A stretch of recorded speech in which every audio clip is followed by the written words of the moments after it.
Riding a tidal wave of Black Panther success, Marvel has released another saga for its legions of fans, Avengers: Infinity War. Hits theaters today. Here's a look at the action-packed trailer.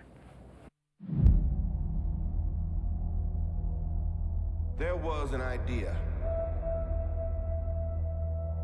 to bring together a group of remarkable people. to see if we could become something more. So when they needed us, we could fight the battles that they never could.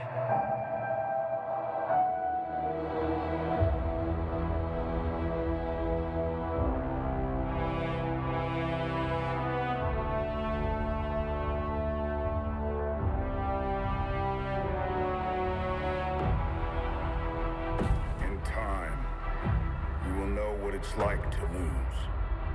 To feel so desperately that you're right, yet to fail all the same.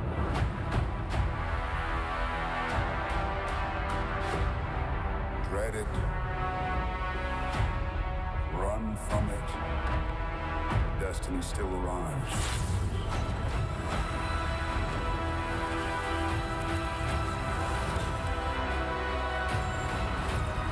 Evacuate the city.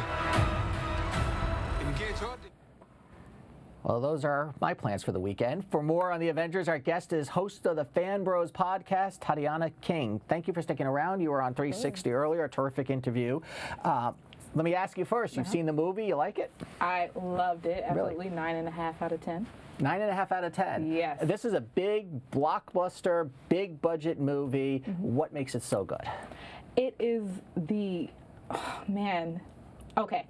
It's so amazing because all the stories that we've been seeing for the past 10 years, so all the Captain America movies, all the Avengers movies, Black Panther, of course, the Hulk, everything's finally coming together. Leading to this point. And it is a scary point as well. So it's very scary, very entertaining, but again, it's just something we've been waiting for a Yeah, I'm going to ask you about that because these characters all have dark sides, which make them very three-dimensional and interesting. It's interesting to see how they put all of these characters in one movie, and I understand that was a real challenge for the writers and directors and producers. How much time do you give every single character? Yeah, because you want the characters to be able to kind of star on their own, be a star, shine on their own. You get to see all their different powers and all the different things they're involved in. But at the same time, there's lots of different stories. Does it work with all of them in it? Does it work? You say it works. It does. It works incredibly well. It's amazing how they were able to put all the different stories together. Okay, so now the three-dimensional nature of these characters really has helped Marvel resurrect itself. Comic books weren't doing so well, and they've kind of figured out the formula here. Yeah, I would think so.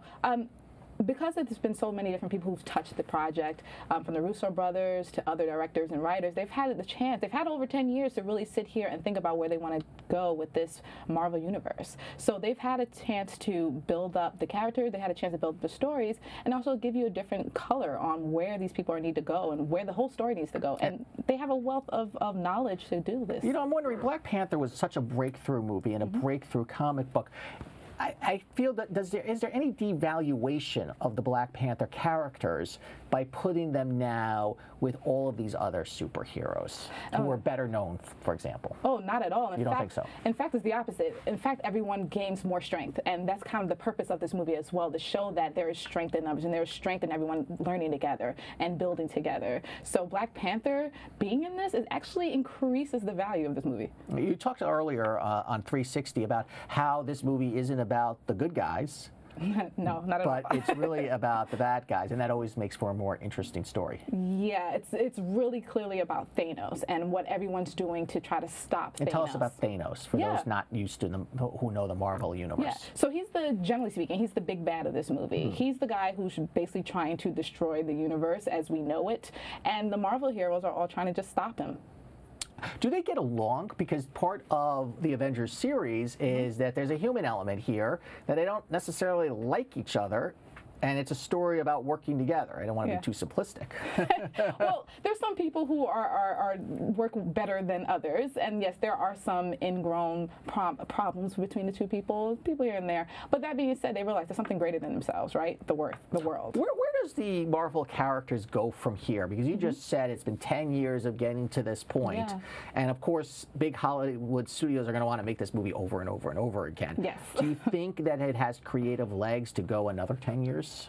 Absolutely. And break out the characters into their own movies, maybe? Absolutely. The Marvel Cinematic Universe has already has a timeline of 20 years. I mean, well before, after the fact, where half of us are gone, they're still going to probably be making Marvel movies. All right, let me ask you about the podcast. Tell us about your podcast.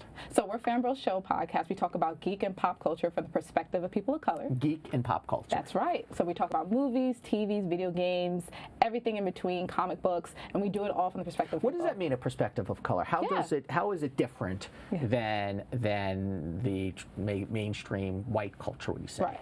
Well, you kind of answered the question, right? So mainstream tends to be very white, or it tends to be very male, and there's a lot of people who love geek culture, who love pop culture and everything in between, all the intersections they're in. And unfortunately, we don't have the same platforms that the mainstream does. So we've built things like podcasts and YouTube videos and things of that nature to try to get us in a space where we can have our voices out there. And have the big corporations, Marvel, for example, embrace this idea, recognizing that they maybe ignored it for too long? Oh, absolutely.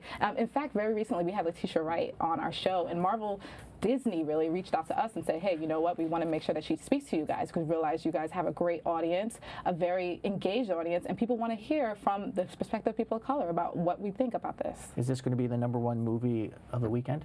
For quite some time, it's going to be the number one movie. For quite some time, it's going to be the #1 movie. Okay. And what's next on your podcast? So next we have Daniel Jose Older. He writes Last Shot, which is from the next Star Wars film, and you'll be able to see that next Monday. Okay, Tatiana, thank you so much for sticking around. Thank you. Appreciate it. And that's Arise America for this week in New York. I'm Andrew Schmertz. We'll see you here next week. Have a good weekend. That was terrific. Thank you very much for sticking. Stay there, right there. They're going to take a